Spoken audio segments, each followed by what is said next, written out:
So from there, like what changed in your life from those 2 points, so from the demo to the early next year after that time? I remember what changed in my life. I remember us getting we got this little $5,000. Boy, we went right and got some chains. We went right and got some chains. We went right and got some chains, a watch, and some earrings. My $5,000 was gone. My shit was gone just that quick. I went and bought a chain, this little Jacob watch. It was a fake Jacob watch. Let me add. It was a little fake Jacob watch. The chain was real though, and I had the earrings was real. But everybody was talking about the Jacobs and shit, so I had to feel I had me one too. But yeah. So everything started changing after that though, cause next year around March we started shooting Right There video. We shooting Right There video, and that's when they had uncut. So we had the uncut. Where I was shooting in this club, and then we had the other club shooting the uncut version, while I was shooting the regular version over here. So it was just going down. But and then right after that video, we went on promo tour. Everything changed, man. I remember being on that damn promo tour. I'm keeping it real now. I'm coming from nothing. I'm coming from me and Sham them working in that apartment. We broke. We just trying to make something happen. On that promo tour, after the video, and I'm talking about 2003, March, April, May. Man, when I tell you, on that damn road, I started looking at my personal account. One day that motherfucker had $300,000 in my personal account. I said, what? I went right and bought some cars. I spent that shit like I have. I did all the most dumbest shit you would think of. So to all the inspiring artists out there, man, hey, look, invest and save your goddamn money. Don't be nothing like Chingy in the beginning stages. But look, that motherfucker said $300,000. As soon as I got home, I went and bought me 2 cars. Went and got a car my damn brother can drive, and I went and bought some. I just did stupid shit. But I say that to say, that's how that shit started. It was going up. Fast going up. And what's the relationship with Nelly at this time, though?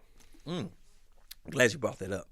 What's the relationship with Nelly and them at this time? So we in Atlanta one time. This is how all this beef shit kicked off. We in Atlanta, and so we on our way to, I think, a radio station. I got Chaka in the car, Keith in the car. I'm in the car, the whole Get It boy, everybody in the car. Ali called my phone and say he'll blow my head off talking all type of shit. The Lunatics, Ali from Lunatics. Now, mind you, everybody cool now. I'm just telling you how it went. So he said he'll blow my head off. So Chaka got the phone, getting to nigga, you what do? So we amped it. But this is initially what started all that. But why would he say he'll blow your head off?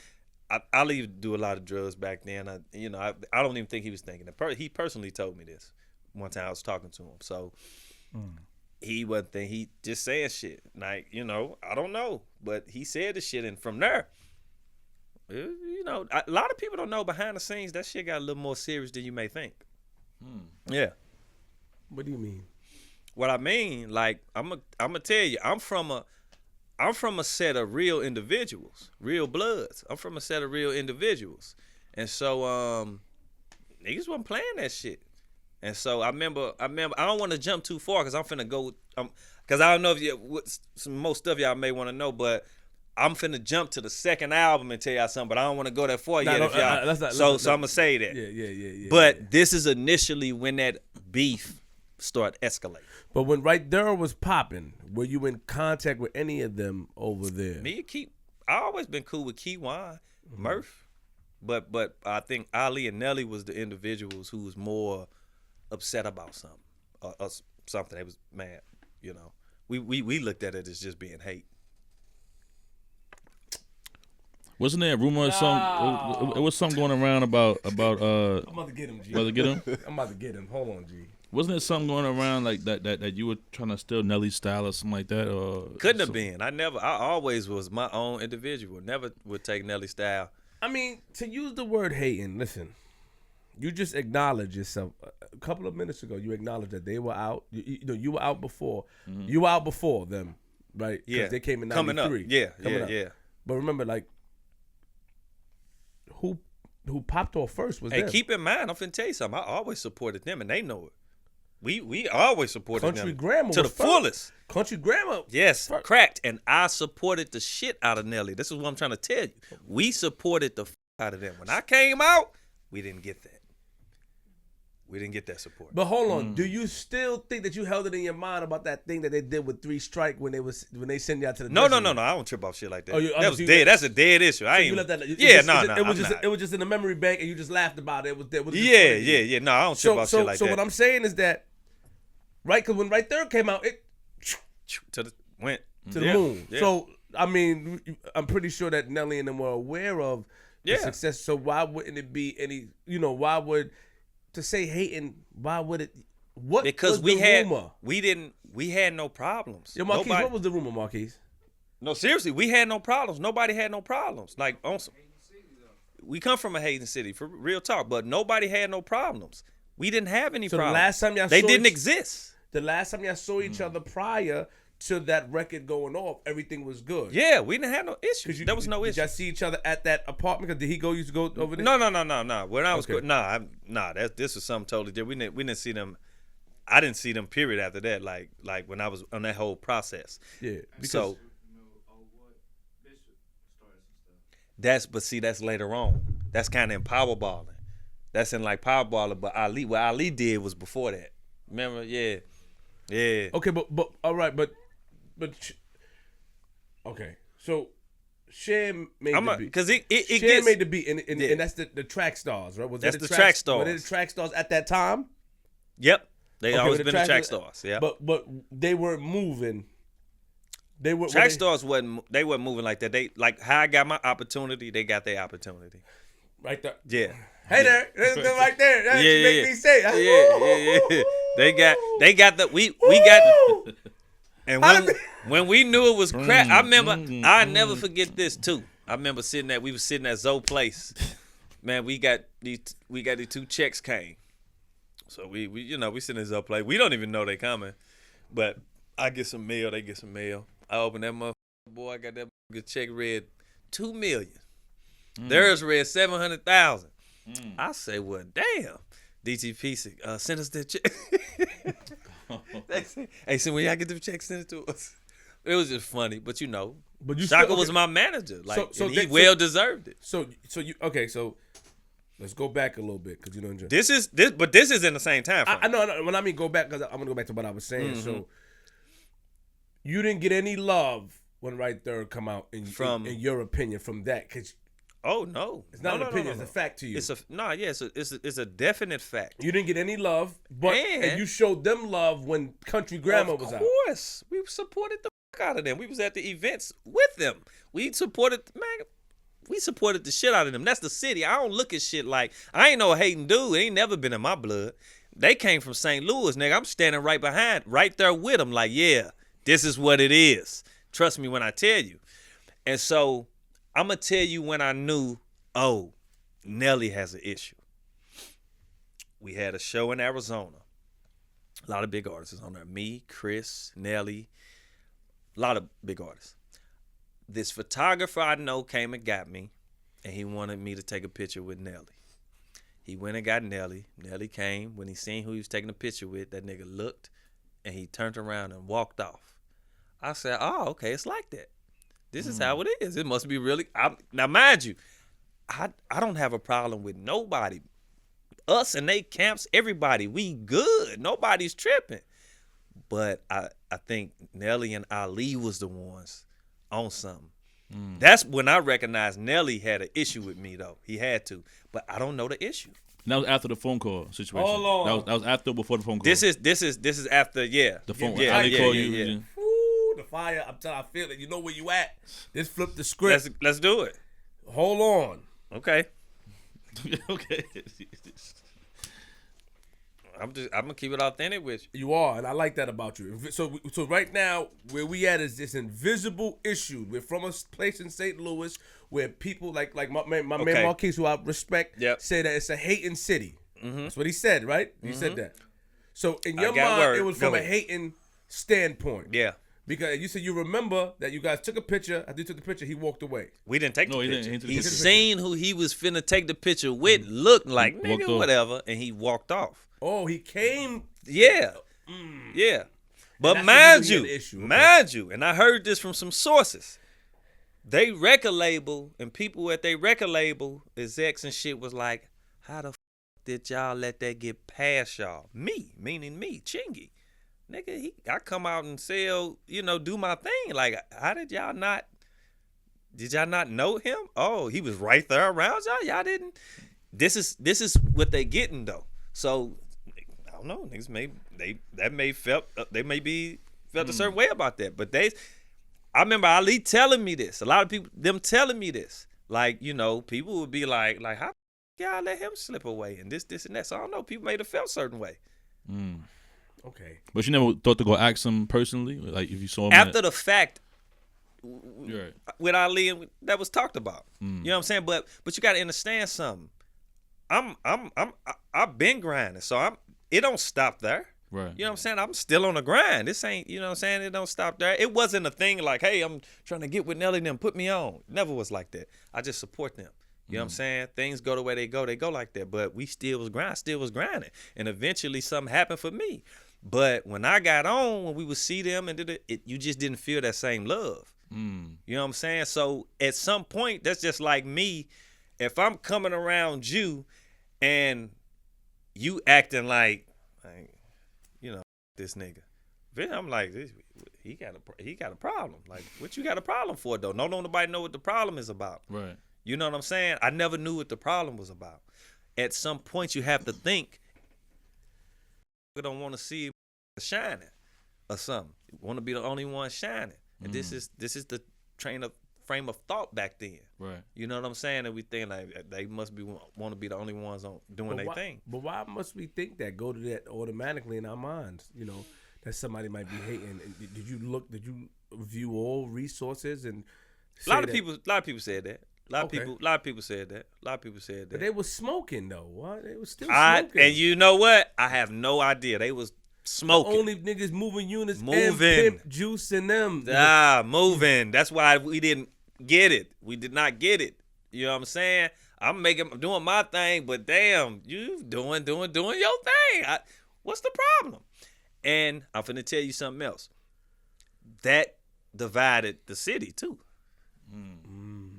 That divided the city. It made people start choosing sides. You fuck with them and you fuck with them. Which I'm gonna tell you about some situations, but that's how it went. That's how it was going. When did this record start to come into place? The diss songs. Now here we go. There we go. So a guy I knew named DJ Bishop, cool dude I met. We just got cool. He started doing these little mixtapes. This is like 2004. He was doing little mixtapes.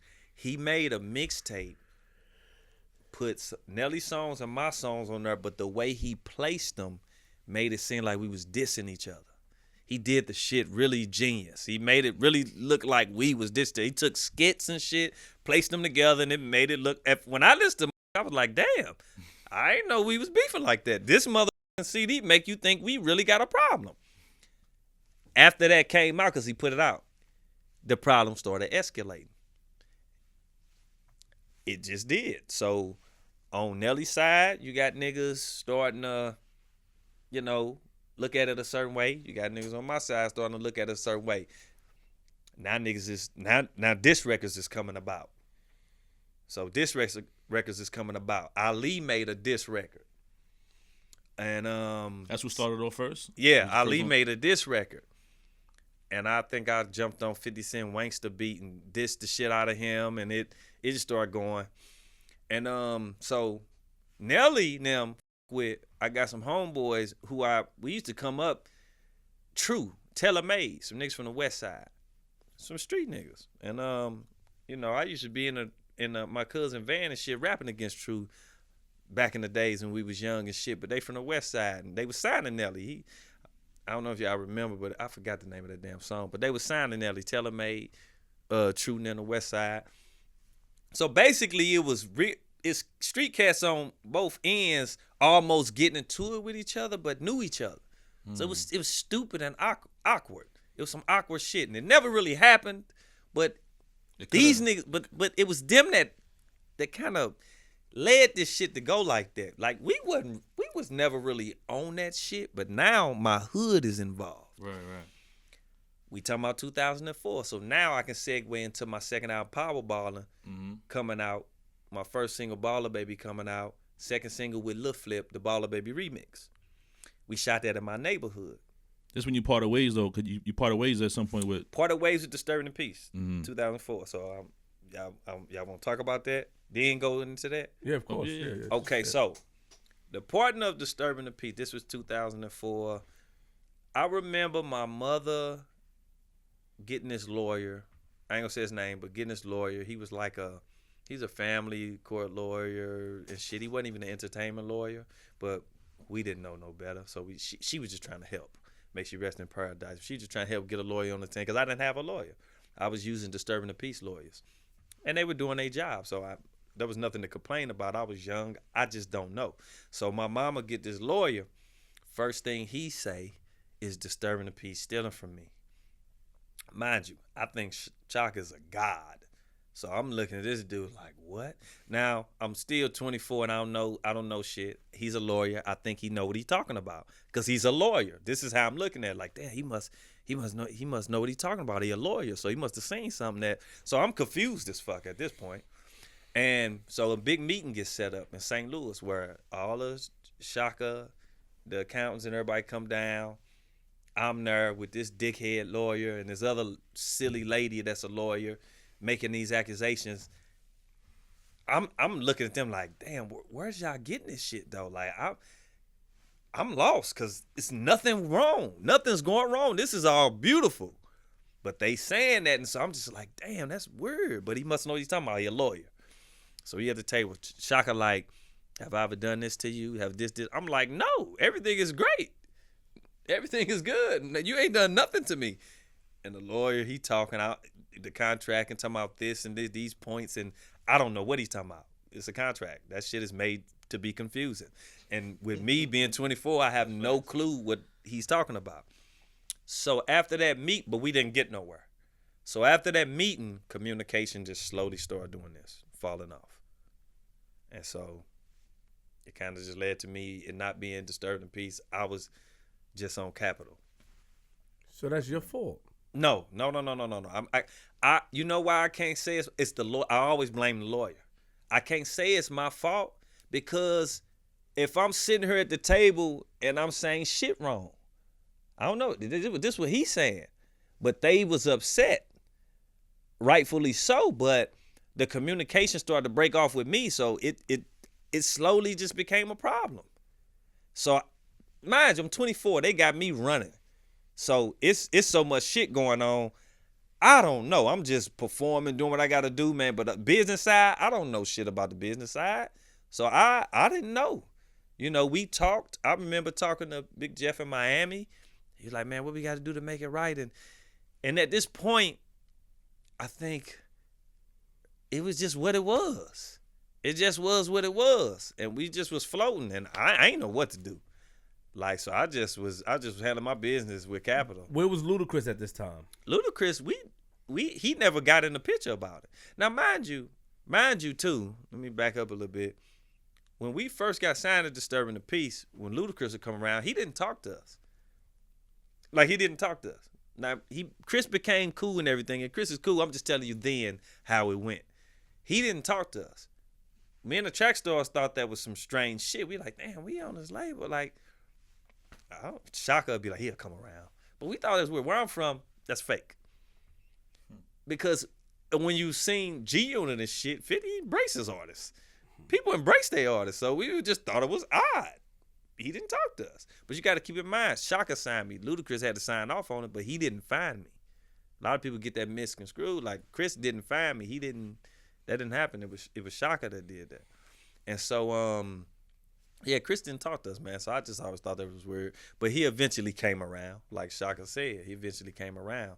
But he wasn't in the mix of that. When the whole breakup situation, he wasn't in the mix of that. So, all right. So that happened. The Fugazi lawyer, shout out to Mama Love. Yeah, man, that lawyer, man, I hate. And he came and he caused some disturbance. He caused a lot of damn disturbance. The peace, I guess. He disturbed the peace for real. I see what you did there. That was good. Yeah, he disturbed the peace. I'm a battle rapper for real. So he fucked up some deal. He fucked up my second album deal. He did a lot of fucked up shit. Like seriously, that lawyer didn't know what he was doing. Yeah, man. And eventually, of course, I got rid of him after you find out like this dude full of shit. You get rid of him, you know what I'm saying? He wasn't on my third album, but he fucked up some shit, man. I lost some money because of him. Yeah, I think for my second album deal, I supposed to got like $3 million for my advance. I got like $250,000. It was just totally bogus because of him negotiating. He know the he was doing. Yeah, it was stupid. So now let's go back to the Nelly situation. So, hold up, because we going back to the Nelly situation. Mm-hmm. Something I meant to say. The Powerballing album, the second single, Baller Baby Remix. I shot the video in my neighborhood in Walnut Park. Okay, one of the a guy I know was over there in the dirty. He had the dirty ENT chain on. I told him politely, take that off, tuck it in. You know what's going on right now. Why is you got the chain on? We know him, but he know them. He a mutual friend. He keep the chain on. Get it. One of the homies snatched the chain and walked away. Told him, we told you take it off. I guess he called somebody. So this is when I was telling you about True them, the West Side. My homeboys Telemade and them and Woody Woo. I guess they come over there, and you got my hood but it was Keywan chain from the Lunatics. So I told him, man, Keywan cool. So I called Keywan like, listen, I don't know why he said he shouldn't have had it on. It got took. That's what he get. This is what Keywan said. Did Keywan get it back? No, it was sold already. It was sold already. In them colors. Are you buying them? It was the colorful one too. Yeah, it was the colorful one. It was the colorful one. Are you so now the dirty ENT chain is snatched and sold at this point. Sorry, this is a while ago, y'all. I'm just telling you like it is. But so Ali decides he want to come through the neighborhood, and him and a couple people, I guess, and I heard the story, and they's about to not leave the neighborhood. And so this is why when I tell you that it's getting serious. But hold on, I have to go ahead. Let me slow you down a little bit. Okay, so all right. He's supposed to come to the neighborhood because the chain was taken. Mm-hmm. So why is he not supposed to come? I ain't saying he's not supposed to come, but if you finna come through that neighborhood, you have to come correct. This is what I'm saying. Okay, so the neighborhood is a serious neighborhood. He's about to not be able to go out the neighborhood. Understood, but there have to be some people to understand, like, well, homie chain got took. Oh, so yeah, we get it. You gotta understand. Yeah. No, right? You get that. But then when you realize what you're dealing with, we get that. The chain, but then it's bullies. Did you hear what I said? Then we're dealing with bullies. You hear what I said? No, but are you acknowledging no, that not was a dealing bully with bully tactic? Ali or who? No. Your peoples. We talking about a little bitty dude took the chain. Not no big nigga. This little dude was little. He was little. He told him, take that chain off. Tuck it in. A couple people. He didn't. He snatched the chain. He didn't snatch. He politely grabbed it off his neck and walked away. He was in my hood. It was no win situation. But we told you don't do that. So you gave a fair warning. Yeah, of course. We told him don't. Why you tuck it in? Why are you even doing that? Are you trying to poke your chest out over here? Like, nigga, this what it is, and they gonna show you. Was he ignorant in having did he have an ignorant stance, or the guy was he wasn't really paying attention? I know him. There's a lot of music going on. He couldn't hear. I know him. I think by him keeping it on, he was trying to say something with the chain.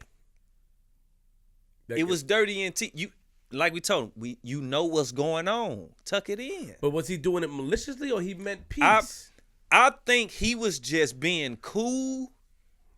But if you know, and he knew what's going on, he a Crip. And he know what's going on. Mm-hmm. So I can't believe that you just being, if you being cool and it's all good, then Yeah, but this ain't the neighborhood for that. They don't give a fuck if you just being cool and ain't got no and you neutral. They don't care about that. You know what's going on. Tuck that chain in, take it off. So Ali and them came to the neighborhood. And yes, it almost but got nasty. Let me go back. You heard who chain it was, right? Keywan's. As soon as it happened, Keywan, my dude, I call him. I call the source. I ain't calling anybody else. I'm gonna call the source. So-and-so was over here in your chain. They took it. What did Keywan say? The nigga shouldn't have been over there poking his chest out with that chain. He got what he deserved. I left it at that because that was his chain. So when Ali came back over there, of course, rightfully, if you want to see what's going on, but this ain't you, and he know this not the place, cause it's gonna get a little serious, and it did. It really did. What do you mean? It really, you know what I mean? I don't. Niggas, shit, hey man, go on skirt out before you done can't leave. Oh, so a warning was given, but that's not serious. A warning was given. Shit, go on skirt out before you can't make it out. You know what I'm saying? I didn't see that. You know, the laptop blocked. Yeah. I didn't see You know what I'm the saying? hand. Got it. And so, Did he leave? They left. Yeah. And that's, but now this was in the beginning of things. This 2004. This is the beginning of things start. Yeah. But what about the line in the record? On Nelly's record, do you remember the line? I like the way you do that right there. Just remember why. Okay, so let me tell you about that, because I bought that album. Mind you, this is just me, because I'm gonna keep it real with you.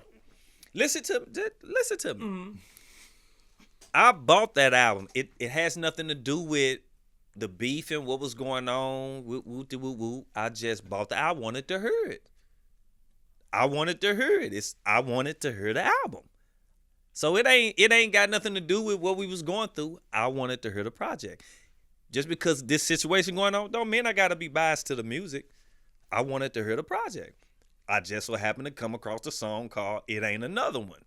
That's the name of the record you're talking about. And in the record, I felt like instantly it might have been talking about me. This is how I feel. But this is just how I feel about how Nelly can be a little arrogant, he'll go there with you, and you listen to him, you be like, yeah, this nigga, he trying to say something. But then you go to what part? What you finna say? What's that part? I like the way you do that right there. Just remember when you do that right there. I made it tight to be country. Yeah. Did it? So I'm like, country I ain't Keisha. Until country started making money. Yeah. I'm like, man, is this a shot? Is this a shot? I'm asking them, is this a shot? You think he's shooting? But then I'm like, well, he gotta be shooting. I like the way you do that right there. You just remember why you do that right. You're trying to sun me. Like, nigga, you remember why you do that right there. I made it tight to be country. I'm like, okay. All right. And so I made a record too. I ain't put it on my album though. Now at this time, it's niggas from my hood get involved, the hood stars. 3 of my homeboys strictly from the street. Niggas getting out on murders and all type of crazy shit. So they ready to, all right, them niggas. We gonna diss them behind you and this, and it just started becoming stupid at this point, because like I said, it was starting to get more serious. This shit was escalating, and when I say escalating, to where a motherfucker called me one. This is how I knew it was getting to that point.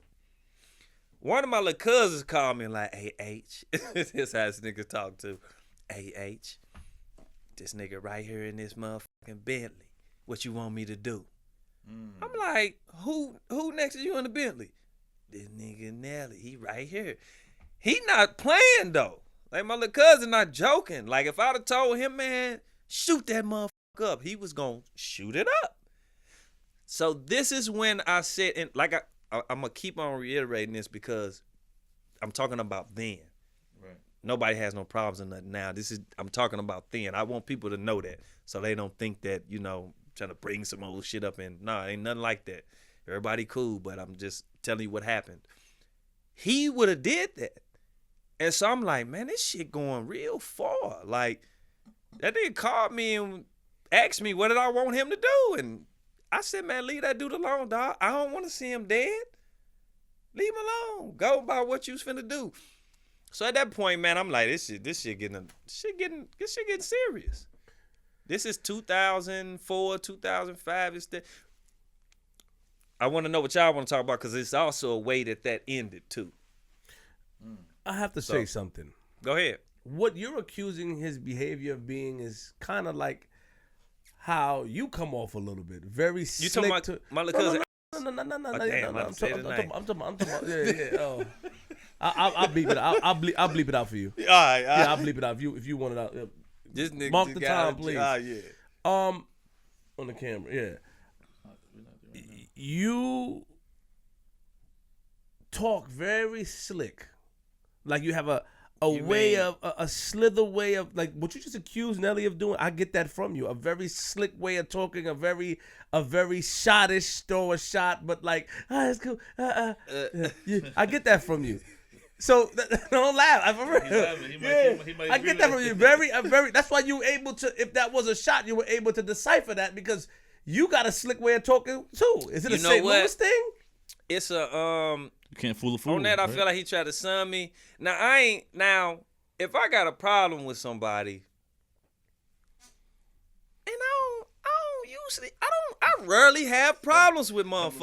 But look what everything you said. You said that it was a hating thing. You said I bought the album. Like that's a little slick type of. I bought look. But I told you with I bought the album because I wanted to hear it. Keep in mind, like I said, I don't mix the music with what was going on personal. Respect. I didn't do that. I wanted to hear the project. I so happened to like Nelly music. You know what I'm saying? Because that was going on, didn't stop me from buying it. But I just so happened to hear that. And I wasn't expecting to hear that because guess what? I didn't really say nothing about Nelly. It wasn't until after that I said something about him. Because you saw him at an event, though. You know, he said that you saw each other in October in Las Vegas. You know what I mean? And he said yeah. You saw him at the Radio Music Awards. Okay, yep. That's when in Vegas, Big Bob, JD Security came and got me. Because, like I said, this was escalating. Big Bob came and got me and was like, man, I want y'all to talk. So we go down there. I'm talking to him. Now, mind you, he could be cocky and arrogant. He ain't listening to the shit I'm talking about. He's sitting there. He always got a cigarette. He had this drink. And I'm like, man, I don't got a problem. This didn't start from me. So, he like, man, you ain't listening to this. I said, you know what, Dirty? We not getting nowhere. We could talk later. We wasn't. We was not getting nowhere. And then that Beef CD came out. Everything that came out of my mouth, he said on the Beef DVD. So what I said to him, he made it look like he said it to me on the Beef DVD. That means he was really listening then. But he wasn't acting like it. See? He's telling me I'm not listening to him. He little Jedi mind tricks. Yeah, well. And, I was just like, man, whatever. Okay. We dipped and nothing got solved. Nothing got solved that day. Yeah. No, I talked to him again after that. Nothing really got solved. Talked to him on the phone next time? In person. And nothing really got solved. And so I'm trying to talk about that, but he never really was talking about that. I guess he just felt like, oh, you're in my presence, then everything cool. Like that's kind of how I took it because we never talked. It was just always like, I'm around him, but he didn't want to talk. He wasn't talking about this. So I was just like, oh. But would y'all so he just, you guys wouldn't engage in any conversation. When you engage a conversation about the situation, it got off track somehow. It always get off track. We never would have that straight conversation about that. Would y'all talk about something else? Yeah, positive? Man, they might go into talking about a damn video game or something. Like, no, seriously. Like, one time, I went over his house to talk, and we never talked about that. It turned into they playing a video game, kind of showing around his house, and it's... But I don't know. I don't know. Did you ever eventually find out when it officially got squashed is when at Scream to Lil Bow Wow... Mm-hmm. It's backstage, I had my... It's Bow Wow. Lil Bow Wow. Because I was a fan of Bow Wow when he came out, a little Bow Wow. I always with Bow Wow, but yeah, he grown man now, Bow Wow. And so I had my son with me. He has kids with him. It's a little awkward when your kid's excited to see Chingy. You know what I mean? Like, it was awkward for me because his kids was excited to see me, and I'm like, that's some awkward shit because he tried to speak and I ain't say nothing to the nigga. Like, I was like, man, I ain't talking to this nigga, so I'm kind of on that. But Bow Wow brought us out on stage both, and then the beef just kind of ceased after that. We shook hands on stage in front of everybody, and he was like, I'm the first to do this, Bow Wow. We just ended it after that. So Bow Wow caused that. So he tried to make be honest, yeah. So Bow Wow caused it, but Nelly tried to make it seem like he the one who was the bigger man on stage and shook your hand first, or did he initiate the? You know what? It was kind of in a moment. You know, okay. when you're on stage grooving and he turned around up, and then it just was it happened organically. Okay.